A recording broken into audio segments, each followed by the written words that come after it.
the reason that you opt for more is because more is easier than better. And if I had to say you had to pick one or the other, I would say do more. Why would outbound DMs to people who already follow you be any different? They follow you for a reason. So even Michael Jordan, the greatest of all time, could not win an NBA Finals without a Scottie Pippen. You might need a Scottie Pippen to push you over the edge to be that champion. So hire my agency. Yeah, I want to go into like the math side of it. I was thinking a lot about this. I'm like, it's always so easy when you say like social media is math or like business is math. It's very easy to do outputs and inputs in terms of quantity, numbers of DMs, numbers of calls, numbers of tweets, etc. Right? But it's kind of hard to measure quality. And I feel like nobody has anything that talks about measuring quality. And when I say quality, I'm like, how many profile visits did you get? How many inbound leads did you get from that tweet? How many followers did you gain from that tweet? What was the engagement rate percentage? Why was that tweet successful in any of those metrics, right? How many lines was the tweet? What was the tweet about? There's right, because when you're like, this tweet did well, why did it do well? Like, what are you measuring it by? Right, and it's a harder question to answer, which is why not as many people talk about is the why aspect to it. And we found some good ways to track those things. In terms of quality, because the quantity, like I said, it's easy. It's just how many DMs did you send, how many replies did you get, and then you tweak it, and it's very simple. But in terms of quality, you can do the same thing if you break it down into content pillars and if you break it down into the way that you write that content, right? So if you have, let's say you have the 5 content pillars, which I've talked about in the past, let's just take one, right? Let's just take like social proof, like a case study. Maybe it'd be better if you like go over what the 5 are, real quick. Right. So these are my 5 tentative that I'm going to continue. And why are they important? Right. So these are the 5 content pillars, in my opinion, that cover everything for a personal brand on X. So that's going to be, and let's see if I have it memorized still, expertise. So your expertise, your niche, whatever. Social proof, case studies, etc., testimonials, whatever. Trending, so whatever's trending in your industry. So as you saw last week, what did me and JK talk about? X, because it was trending in industry, right? Obviously, we're going to take advantage of that organic SEO in our content. Opinions is a big one. What is your unique perspective? What do you think about your industry? What sets you apart, right? What makes you different on everything? And what's your viewpoint that people can get behind? And then the last one is personal. So your story, your life, the behind the scenes, that stuff matters, right?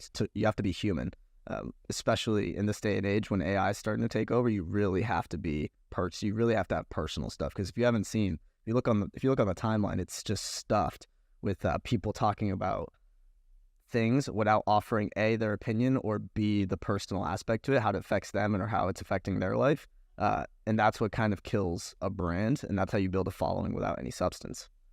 So those are the 5 content pillars right now, tentatively. And I think the reason that it's those 5 is because it covers everything.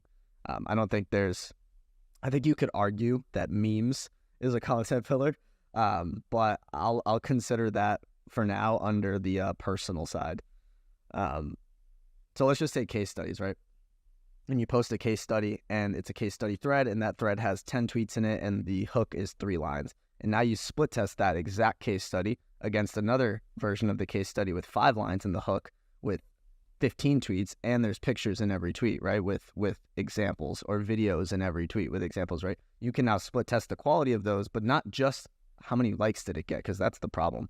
People think likes equals cash. They don't. That's why you listen to this podcast. So that's right. How many profile visits did you get? That's important. How many comments did you get? That's important. How many inbound leads did you get? Because if you're doing a case study thread, you have to have a call to action in there, right? DM me if you're this person. How many inbound leads did you get, right? So you might find that the one with the videos might get a ton more engagement, but not as many DMs. And you might find that the one that was short and sweet with no videos and no pictures gets no engagement, but you got 3 times as many DMs, right? So you can measure the quality of those against each other. And you can do this within every content pillar, within every type of content. You could do all 5 content pillars. You can do threads, you can do tweets, you could do long form posts, you can do videos, you could do all of that just in each content pillar, right?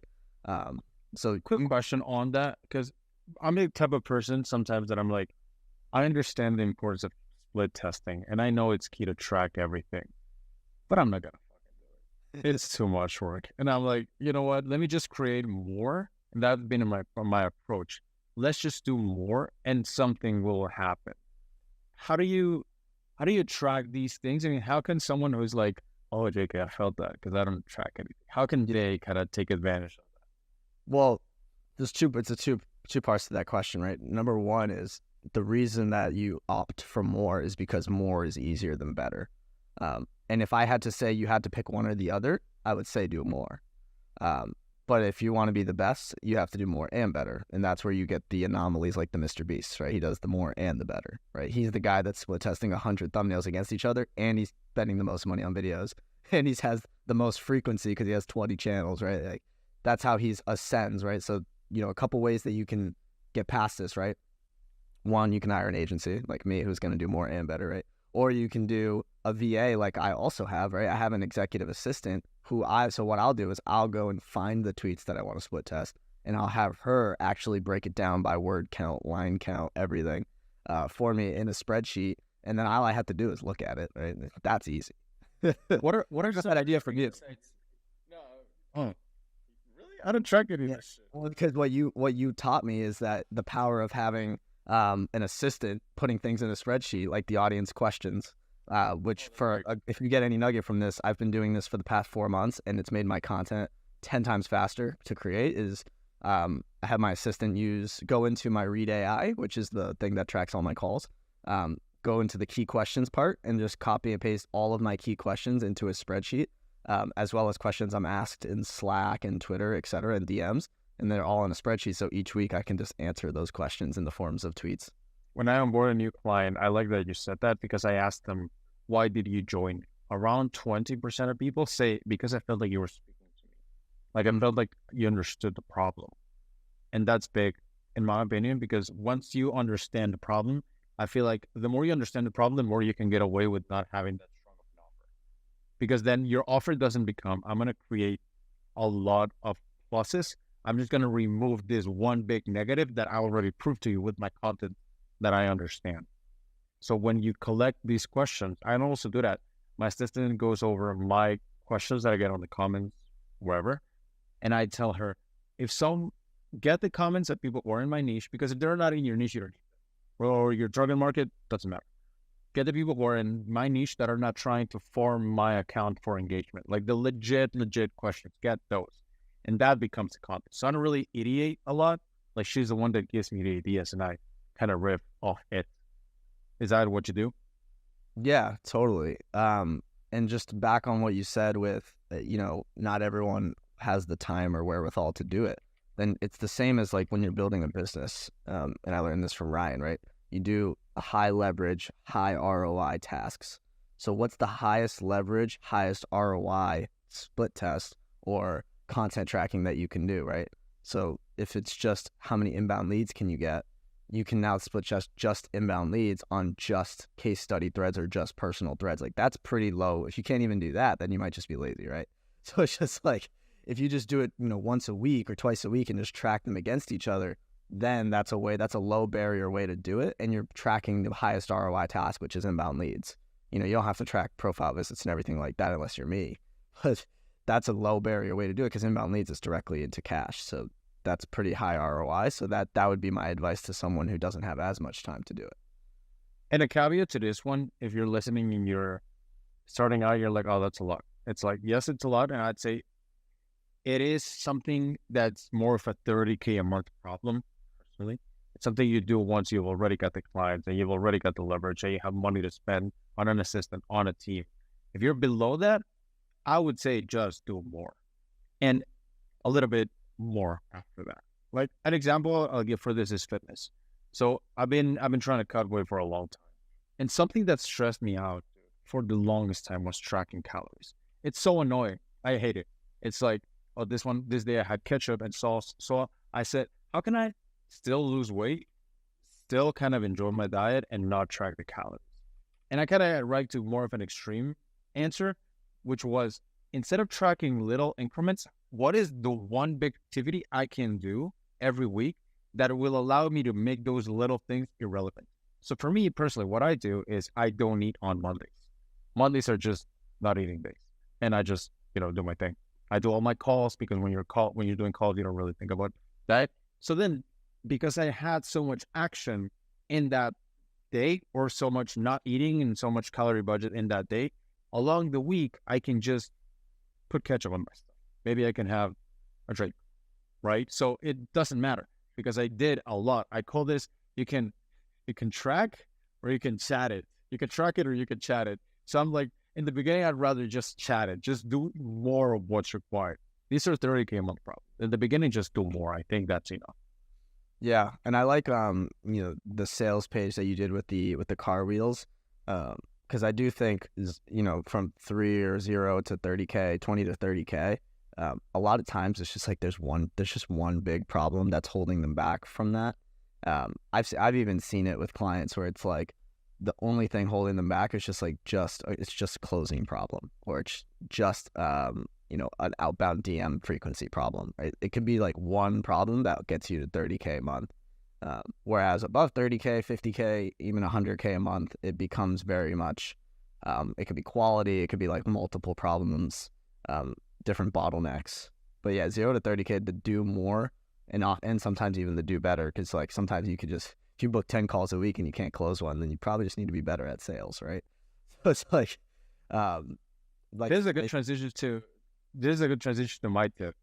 We can do this. I'll do one, you do one, and then we can go like that. I think it's fun. So one tip, one thing I believe everybody would benefit a lot is coming up with analogies that allow you to address objections. Analogies that allow you to address objections. So I'll tell you one objection that we get often. It's outbound DMs hurts the brand. If I do DMs, I'm going to hurt my brand. That's common.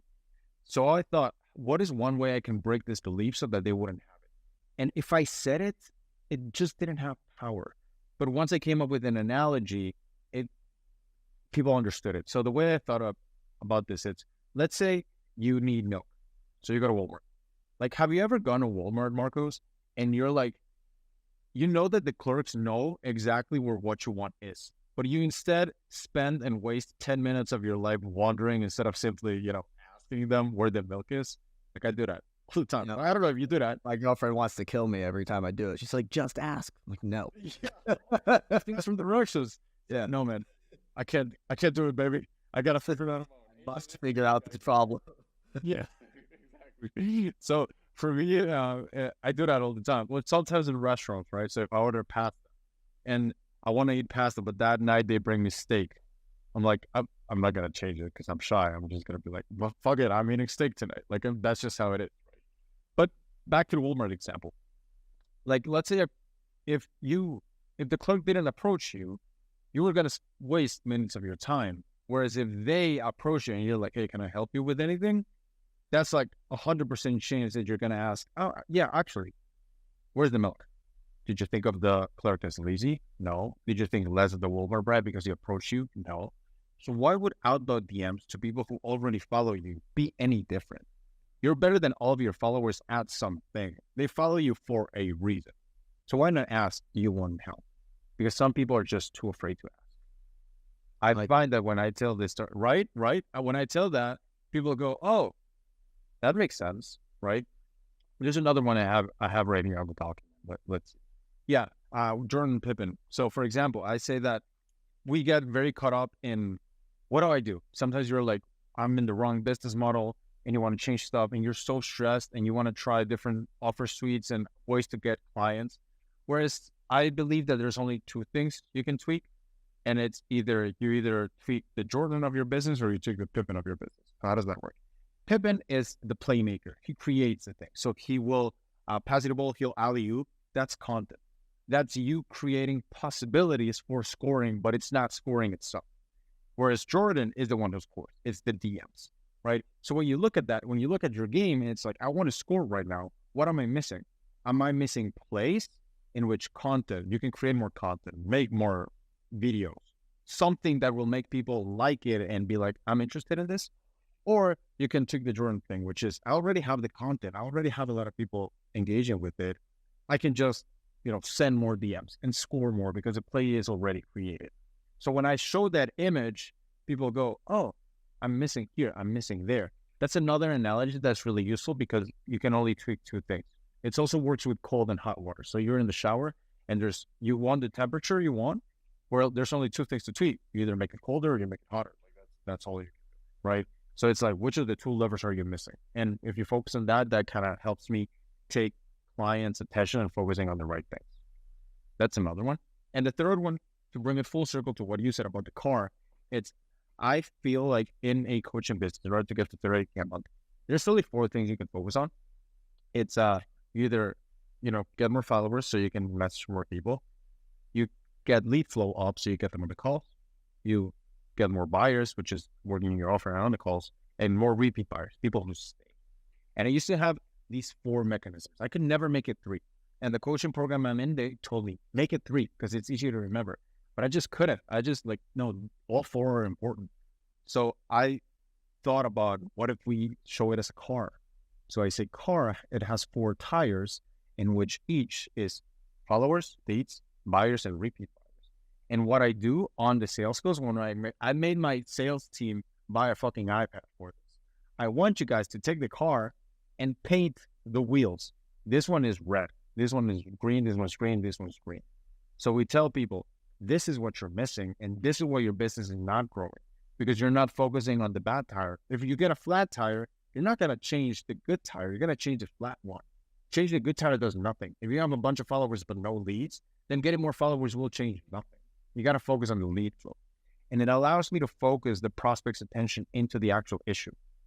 So I feel like everybody who's kind of struggling right now with making prospects see the value of your offer, or you get too many objections and you're like, you see it and to you it's obvious, but they don't see it.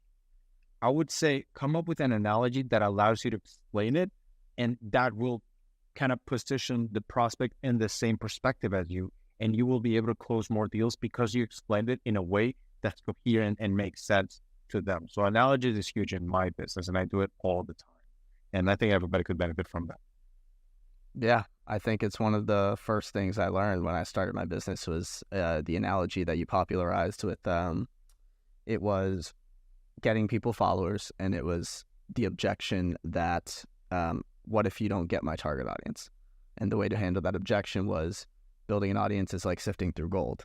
You get a bunch of sand and you have the little sift, and you have to sift. You get a ton of sand first, so a ton of followers, and you sift through the gold and you find the ones that are going to be interested in your offer, et cetera, right? That was a great objection handle back in the day. Now my objection handle, I get an objection all the time, is people, because, naturally as I go up the ladder and target higher and higher individuals, they're more cautious with their brand. A lot of people we target already have a following of tens or hundreds of thousands. So it's like they don't want to relinquish that connection with their audience. And so one of the objections, and this was actually more of an epiphany that I had when I read Shoe Dog, is that some of my favorite books, some of my favorite music, and you could argue even movies, right, are all written by ghostwriters, right? So Shoe Dog by Phil Knight was written by a ghostwriter, and it's the best memoir I've ever read. Some of the best songs that Justin Bieber or Drake have sung or rapped have been written by Pharrell Williams or Sia. And then, even movies, right? They're not writing their own scripts half the time. The main character, right? You see Oppenheimer. It wasn't written by Cillian Murphy, right? But Cillian Murphy is the face of that line. And I think Whitney Houston, "And I Will Always Love You"? That's not hers, I think. Correct. And then, you look at Mr. Beast, right? Like, you think he's writing every script? He has a full team behind him writing all of those scripts. He's just the one saying it. So that was kind of my epiphany. And I'm like, if all of these amazing pieces of art can be put out with ghostwriters, so can Twitter, so can X, so can every other platform, LinkedIn. It just needs to be done correctly in a tasteful way that actually resonates with that person and that person's audience and that person's personality, which is a skill in and of itself, right? Some of these ghostwriters are extremely, extremely talented. So that was kind of an epiphany for me. And yeah, I mean, like, what are they going to argue with? They're going to argue with Drake, Mr. Beast, Cillian Murphy, and Phil Knight. You can't argue with that, right? So yeah, it's like, I didn't like Shoe Dog. Oh, but Nike, right? Yeah, that's the point. Yeah. Yeah. Exactly. That's good. I like that analogy. Is there any other interesting analogy you're telling your business? I couldn't think of another one off the top of my head, but when you said the Jordan and Pippen one, it kind of sparked one for me, in a different way. So, all of our clients are, big successful people. They're essentially the Jordans of the world. But Michael Jordan, if you don't know anything about basketball, Michael Jordan has 6 championships, right? He went 6-0 in finals. For the first 8 years of Michael Jordan's career, he never made the NBA Finals. 0 times. Until Scottie Pippen joined the Chicago Bulls. Then Michael Jordan went on and won 6 finals. So even Michael Jordan, the greatest of all time, to some, I'm a LeBron guy, could not win an NBA Finals without a Scottie Pippen. So you might need a Scottie Pippen to push you over the edge to be that champion. So hire my agency. I dig it. Analogies are powerful.